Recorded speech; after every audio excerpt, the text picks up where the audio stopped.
Hi! Hello! Welcome to my channel ideas by Vani. ఎలా ఉన్నారు అందరూ? నేనైతే చాలా బాగున్నాను. మన ఛానల్‌లో గార్డెనింగ్ వీడియోస్ గూడా వస్తాయని చెప్పాను గదా! అందుకని నేను కొన్ని సీడ్స్ అనేవి ఆన్‌లైన్‌లో తెప్పించుకున్నాను. ఇవంతా గూడా బాగా జర్మినేట్ అయితాయి. ఎక్కడి నుంచి తెప్పించుకున్నాను, అదే విధంగా ఏ సీడ్స్ తెప్పించుకున్నానో అన్నీ చెప్తాను. ఇప్పటికైతే ఈ ఫిబ్రవరిలో ఏ సీడ్స్ పెట్టుకుంటే జర్మినేట్ అవుతాయి. అదేవిధంగా సమ్మర్‌లో మనకు ఏవైతే ఫ్రూటింగ్ వస్తాయో అవి మాత్రమే తెప్పించుకున్నాను. ఇంక కాస్ట్ విషయానికొస్తే నాకైతే కొంచెం ఎక్కువే అనిపిచ్చింది. సీడ్స్ చూస్తే అన్నీ కొంచెం కొంచెంగానే ఉన్నాయి. ఇంకా జర్మినేషన్ ఎలాగుందో నేను అవన్నీ గూడా అప్డేట్ ఇస్తాను. గార్డెనింగ్ కోసం అన్నీ ఒక్కొక్కటిగా సేకరించుకుంటా ఉంటాను. కొంచెము టైమ్ ఇన్వెస్ట్ చేయాలి. అదే విధంగా మనీ ఇన్వెస్ట్ చేయాలి.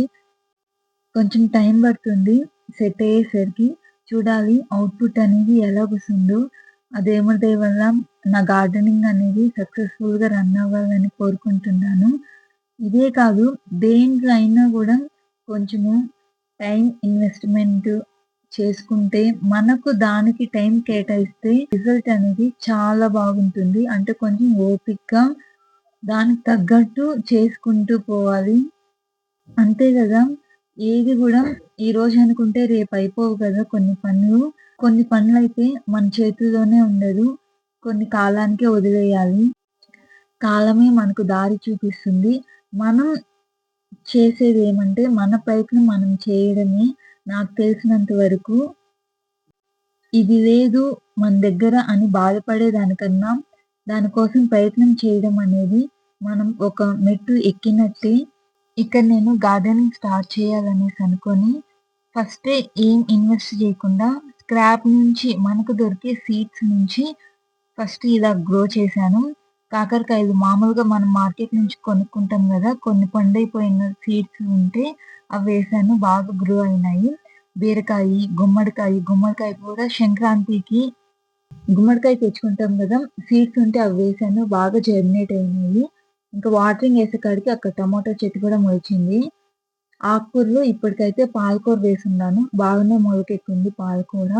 మెంతికూర ఎందుకో గానీ బాగా మొలుస్తుంది కానీ చనిపోతుంది. ఇంకా కట్ చేసుకుంటాము అన్న టైంకి చనిపోతుంది. ఇది ఎర్ర తోటకూర అని వేశాను. అది ఎర్ర తోటకూర గాదు, తెల్ల తోటకూర గాదు. తరుగాకనుకుంటున్నాను. చూడాలి.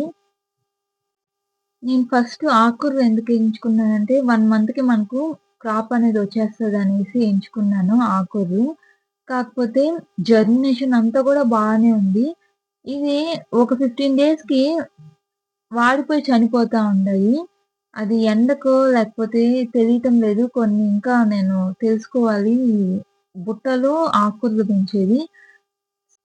ఇంకా కొన్ని టిప్స్ ఫాలో అవ్వాలి. ఇదే కదా ఫస్ట్ టైమ్ పెంచడం నేను ఇలాగ టిన్స్‌లో. నెక్స్ట్ టైమ్ చేసేటప్పుడు ఇంకొంచెం బెటర్‌గా చేయాలి అనేసి నాకనిపిచ్చింది. ఇప్పుడు చేసిన మిస్టేక్స్ అంతా కూడా నాకు తెలిసింది. సెకండ్ టైమ్ అవంతా కూడా రిపీట్ అవ్వకుండా చూడాలి. అప్పుడు ఇంకా బాగా జర్మినేషన్ ఉంటుందనేసి అనుకుంటున్నాను. అవంతా కూడా నేను షేర్ చేశాను. ఏంటి గ్రీన్ హౌస్‌లో పెంచుతుందనుకుంటున్నారా? కాదు. చుట్టూరు ఒక మ్యాట్‌లాగా కట్టాను. మాకు ఈ పెస్టిసైడ్స్‌కి, ఈ పందికొక్కలు వాటితో కన్నా గూడా మాకు కోళ్ళే ఎక్కువ.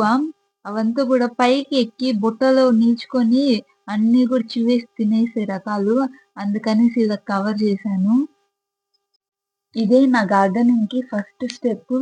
నచ్చితే ఖచ్చితంగా లైక్ చేయండి. అదేవిధంగా వీడియో పూర్తి వరకు చూడండి. ఇలాంటి మరెన్నో వీడియోస్ కోసం నా ఛానెల్‌ని సబ్స్క్రైబ్ చేసుకోండి.